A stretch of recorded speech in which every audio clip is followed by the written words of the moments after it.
बलोची ज़बान के आशूबी शायर और नामवर अदीब बाजा मुबारक काजी को हमसे रुखसत हुए 1 साल हो गया। आज मुबारक काजी की पहली बरसे की मुनासबत से मद्दाहों की जानिब से उन्हें याद करके खिराज अकीदत पेश की जा रही है। मुबारक काजी बलोची ज़बान के वो दरख्शां सितारे थे जिन्होंने न सिर्फ शायरी में जद्दत लाई बल्कि बलोच मुआशरत और तहजीब की तर्जुमानी भी की। मुबारक काजी की शायरी ने बलोच अदब में एक नया रंग भर दिया था। उनके अशार में जहाँ मोहब्बत, हिज्र और फितरत का हसीन इम्तिजाज नजर आता है, वहीं बलोच कौम की रिवायात और सकाफत की अक्कासी भी होती है। उनकी शायरी न सिर्फ बलोचिस्तान में मकबूल रही बल्कि आलमी सतह पर भी बलोच अदब के कारियों के दिलों में घर कर गई।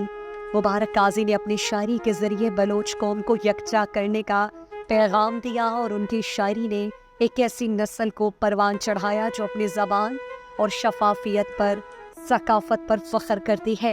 उनकी तहरीरें मोहब्बत, गम और जुल्म के खिलाफ आवाज़ बुलंद करने का जरिया बने। 1955 को पसनी में कोहदा अमानुल्लाह के घर पैदा होने वाले मुबारक काजी बलोची ज़बान के मायानाज़ और कौमी इनकलाबी शायर के तौर पर जाने जाते थे। उनका इंतकाल 16 सितंबर 2023 को तुर्बत में हुआ और तदफीन पसनी के आबाई कब्रिस्तान में की गई। बलोचिस्तान के आवाम, अदीब और शायर इस बात पर मुत्तफिक हैं कि मुबारक काजी जैसे अजीम शायर की कमी कभी पूरी नहीं की जा सकती, मगर उनकी शायरी हमेशा उनके चाहने वालों के दिलों में जिंदा रहेगी।